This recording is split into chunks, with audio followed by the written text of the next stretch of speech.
오늘 말씀입니다. 오늘 말씀은 마태복음 3장 1절부터 17절까지인데 일단 3절까지만 읽겠습니다. 다 같이 합독하시겠습니다.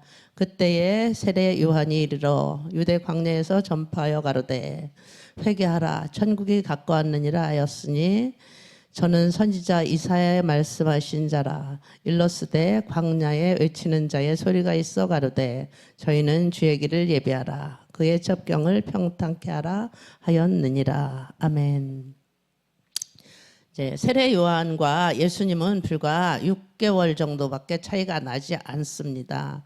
세례 요한하고 예수님은 태중에서 만난 사이예요. 그리고 이종 사촌간이에요. 마리아가 엘리사벳의 집에 갔을 때 복중에서 뛰어놀았다라는 기록이 있습니다. 세례 요한은 왜 일찍 등장을 했을까요?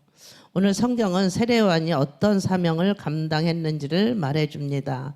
1절부터 3절까지 저희가 본문을 읽었는데, 그래서 오늘 제목은 기쁨과 사랑의 능력이라는 제목으로 말씀을 드리겠습니다.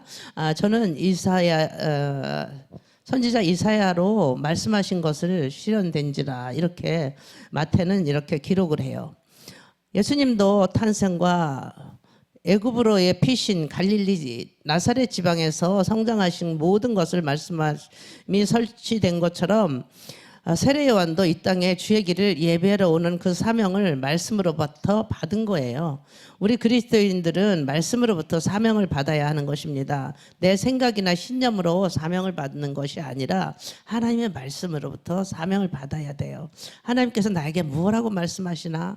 하나님이 나를 이 땅에 왜 보내셨을까? 목적이 무엇일까? 우리가 발견을 해야 되는 거예요. 사명이 눈을 뜨면 능력을 받는 거예요. 우리가 사명에 눈을 떠야 돼요. 사명을 감당하겠다. 주님께 서원을 하면 주님께서 능력을 주신다는 거죠.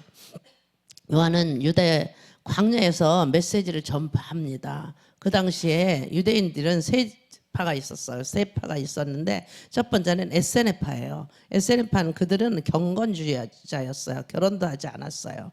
그래서 그들은 은둔 생활을 했던 그런 사람들이에요. 주로 광야나 사해 근처에서 성경을 필사하면서 지냈던 그런 사람들이에요. 두 번째는 바리새인들이었어요.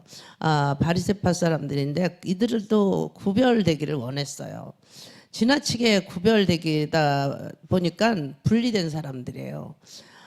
그 사람들도 자기들이 가장 잘한다고 이렇게 하면서 살았던 사람들이죠. 세 번째는 사두개파 사람들이 있는데 그들은 자유주의자나 마찬가지예요. 그들은 토라, 모세오경밖에는 믿지 않았어요. 그들이 천국이나 부활을 믿지 않았지만 정치적인 기득권층을 두텁게 이뤘던 그런 사람들입니다. 세례 요한은 에세네파에 속한 사람이라고 볼 수 있어요. 그런 메시지는 단순합니다. 화려한 수식어가 붙은 게 하나도 없어요. 장황한 설교가 아니에요. 광야에서 회개하라. 천국이 가까웠느니라. 이 말씀을 전한 거예요. 도대체 그는 이렇게 단순한 메시지를 선포했는데 왜 이렇게 많은 사람들이 모였을까요?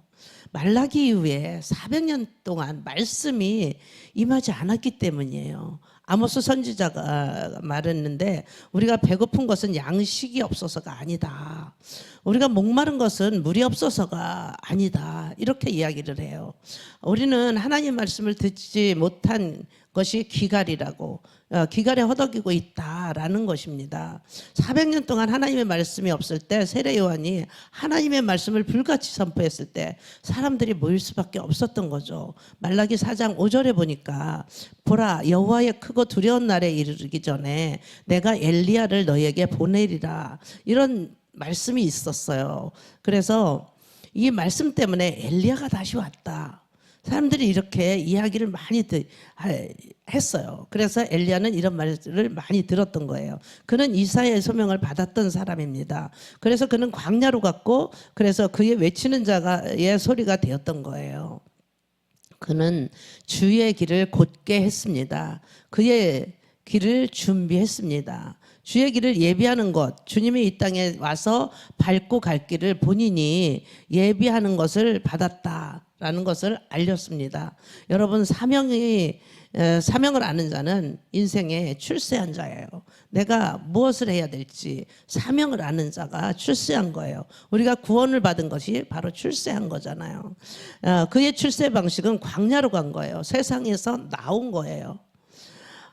일단 세상을 한번 나와야 돼요. 예수 믿는 사람도 지금 우리 이 시대에 예수 믿는 사람들 세상에서 벗어나지 못하고 있어요. 그런데 그래서 기독교인인지 아닌지 구분이 되질 않아요. 오늘날 세상 사람들과 똑같은 생활을 하고 있는 사람들이 너무 많은 거죠. 우리는 구별된 삶을 살아야 된다는 거예요. 세상 사람들이 왜 교회 다니는 사람들을 욕을 할까요? 세상 사람들이 왜 절에 다니는 사람들이나 뭐 천주교 다니는 사람들이 욕을 하지 않아요.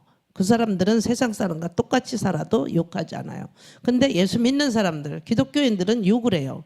뭔가 좀 다르기를 바라는 거예요. 예수 믿는다고 하면서 저 사람 왜 저래? 이런 말을 하는 것은 예수 믿으면 뭔가 달라야 돼. 달라지기를 바라는 거죠. 세상 사람들도. 세상 사람들과 똑같이 분내고 혈기 부리고 음란하고 욕심 부리고 구별된 성도로서의 삶을 살지 못하면 욕을 먹는 거죠.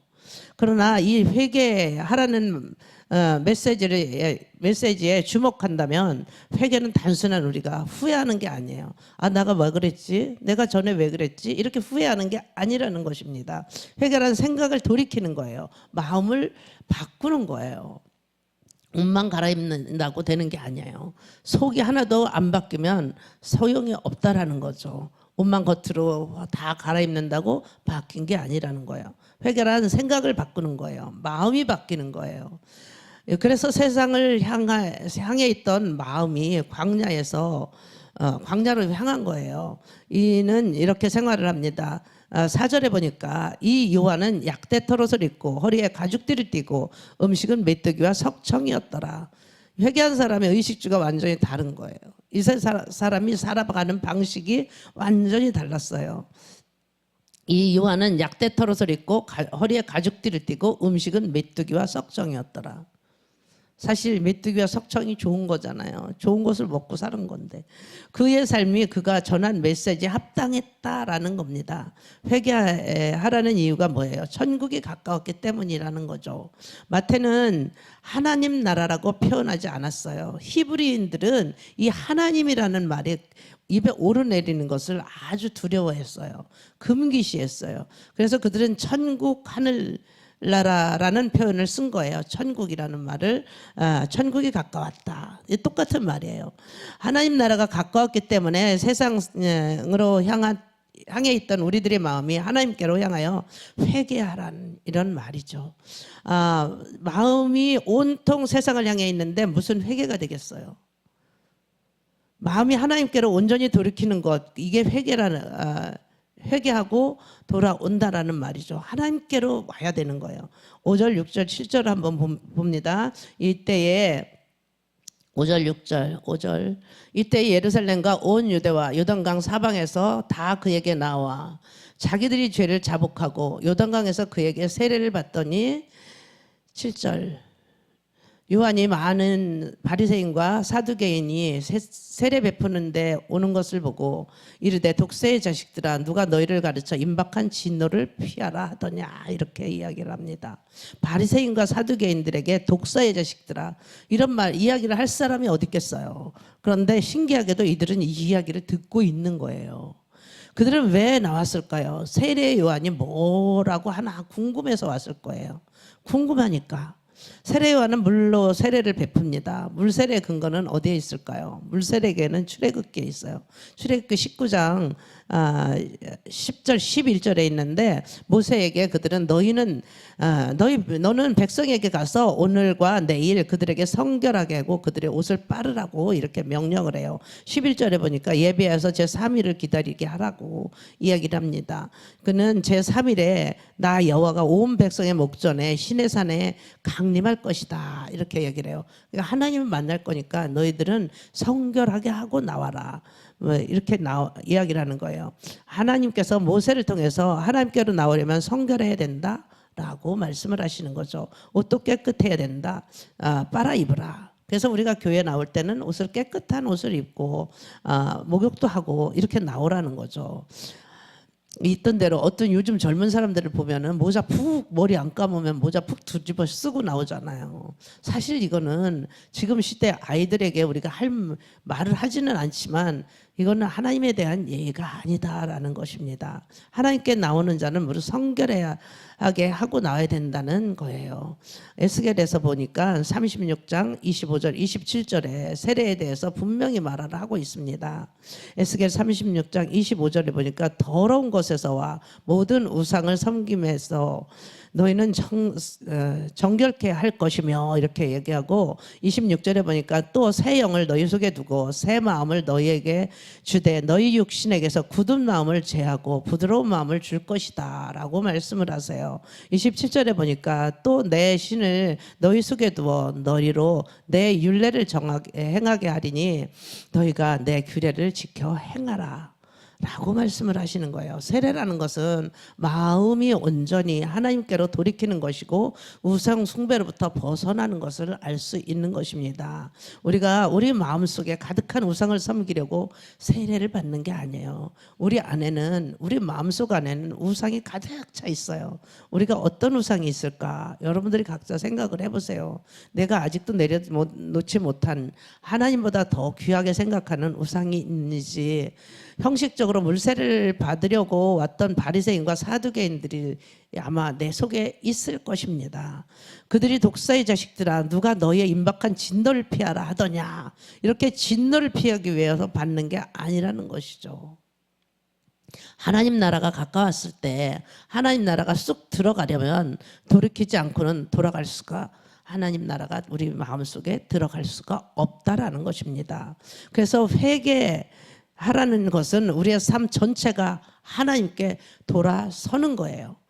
회개는 우리가 생각을 바꾸는 거예요. 그래서 하나님 나라가 들어오려면 나의 삶 전체가 하나님께로 돌아서야 돼요. 세상을 향했던 온갖 관심이 하나님께로 향할 때 회개를 하는 거예요.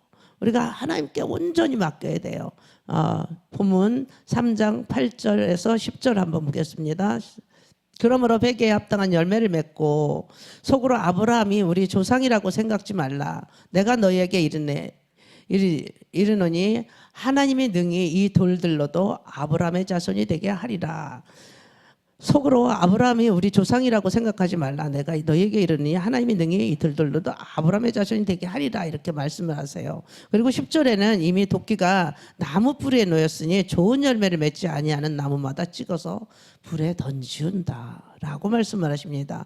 회개에 합당한 열매를 맺으라는 것입니다. 지금까지 살아왔던 삶을 송두리째 뒤집어 엎는 거예요. 우리가 삭개오를 보면 알 수 있잖아요. 삭개오는 어떤 결정을 내립니까? 회개하기로 결정을 내린 다음에는 자기의 전 재산을 절반을 내놓겠다. 내가 토색한 것이 있다면 4배로 갚겠다. 이렇게 이야기를 하잖아요.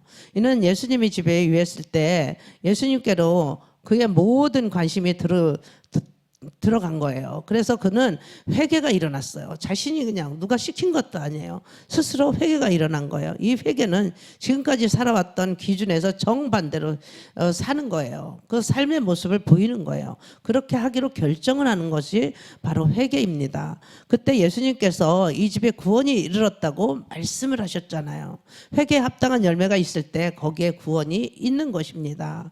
회개한 적도 없고 세상 사람들과 하나도 다를 게 없다면 구원이 임했는지 아닌지 자신이 알 수 있는 거예요. 우리가 정말 내가 예수 믿는다고 교회 나온다고 다 천국 가나? 이런 이야기를 하잖아요. 그럼 내가 확실하게 알 수 있죠. 여기에서 보니까 그때는 도끼가 나무 뿌리에 놓였다니 찍히는 일만 남았다라는 거죠. 세례 요한은 듣기가 불편한 메시지만 전했어요. 그는 성도들의 비율을 맞춰서 성도들을 찾아온 게 아니에요. 그는 성도들의 메시지를 정확하게 하나님의 메시지를 성도들에게 정확하게 전했어요. 그런데 성도들은 이런 말씀을 듣기 위해 광야로 나온 거예요.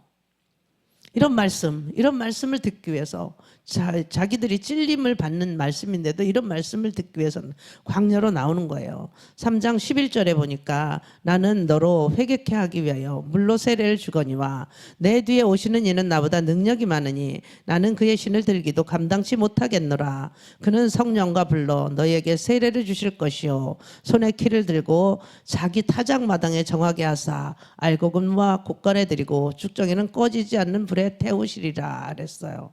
세례 요한은 예수님을 소개하고 있는 거예요. 그분이 오셔서 성령 세례, 불 세례가 임함으로 구원을 너희에게 임할 것이다 라는 말씀을 전하는 거예요.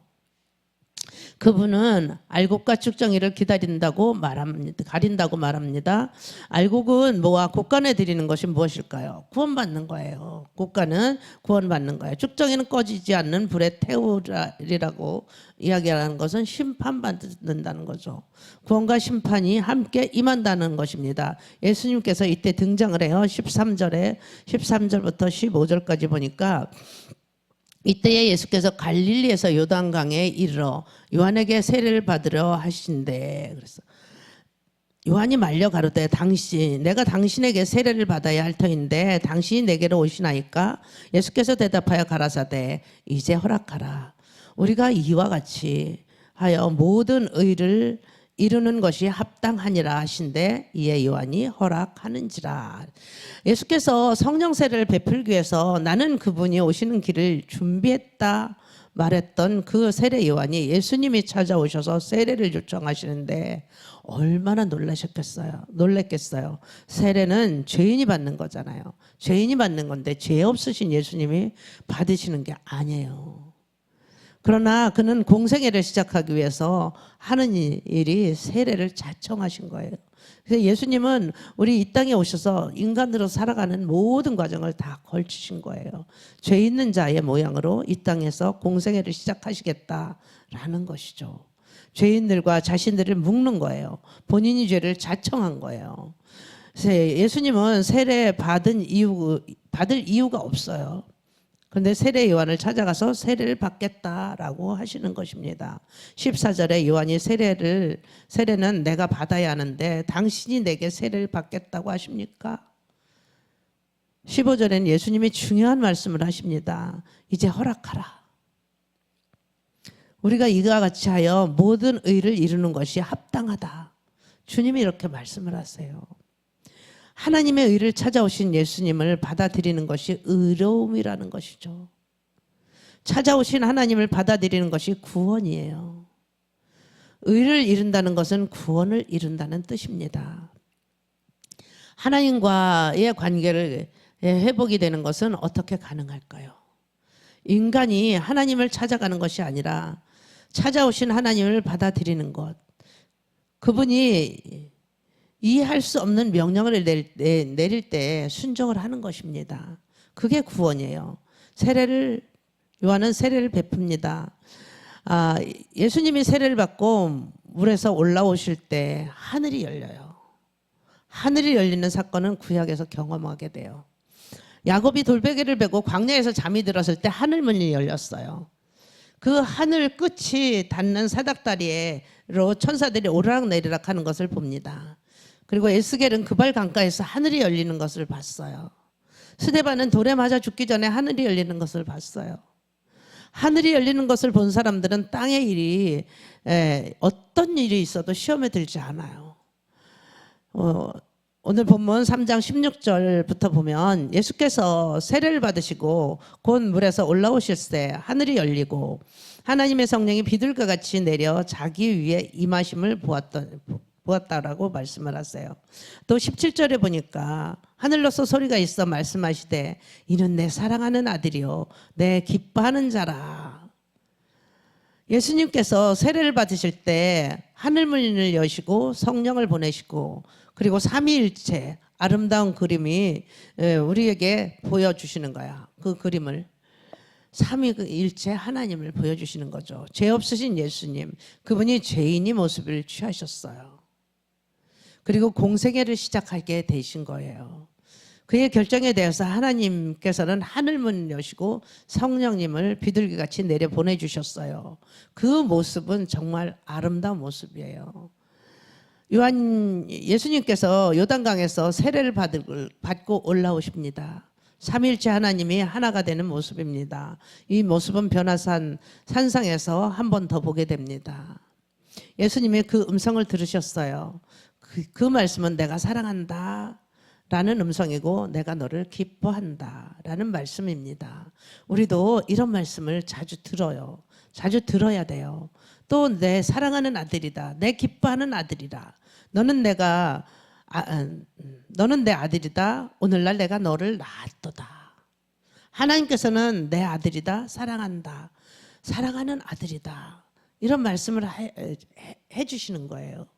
오늘 이 음성을 듣는 저와 여러분이 되시기를 축원합니다. 사랑과 기쁨이라는 것이 그리스도인의 구별된 삶의 모습이어야 되고, 또 구별된 능력이어야 되는 거예요. 구별된 신앙인이 되어야 하는 것이에요.